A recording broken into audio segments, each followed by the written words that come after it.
क्या भारत में सरकार आपको यह बता सकती है कि आपको किस भगवान की पूजा करनी चाहिए, या आपको तिलक लगाना चाहिए या नहीं, या आप टोपी पहन सकते हैं या नहीं? नहीं ना।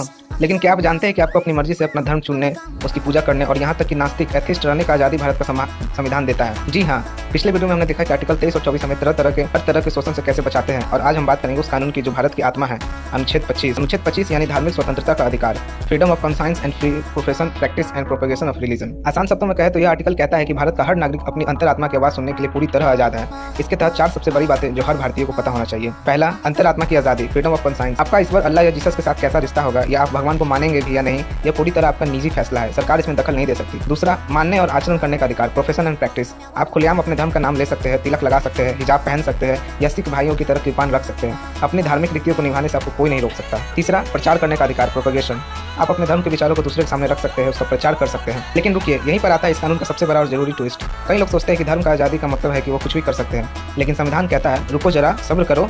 आपकी धार्मिक आज़ादी पर 3 सबसे बड़ी शर्तें लागू होती हैं। पहला, सार्वजनिक व्यवस्था यानी कि पब्लिक ऑर्डर। आप धर्म के नाम पर दंगे नहीं भड़का सकते या लाउड स्पीकर बजाकर दूसरों की नींद नहीं हराम कर सकते। दूसरा, सदाचार मोरालिटी। धर्म के नाम पर किसी के साथ छुआछूत या भेदभाव नहीं किया जा सकता। तीसरा, स्वास्थ्य हेल्थ।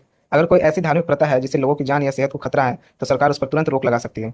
और सबसे बड़ा पेच, संविधान आपको अपने धर्म का प्रचार करने की आज़ादी तो देता है, लेकिन किसी का जबरन धर्म परिवर्तन, फोर्स्ड कन्वर्सन कराने का अधिकार बिल्कुल नहीं देता।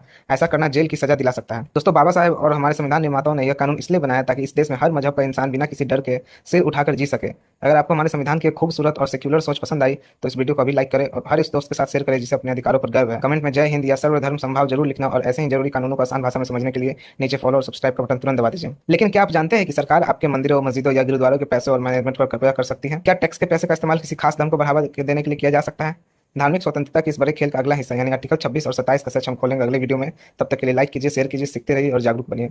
जय हिंद, जय संविधान।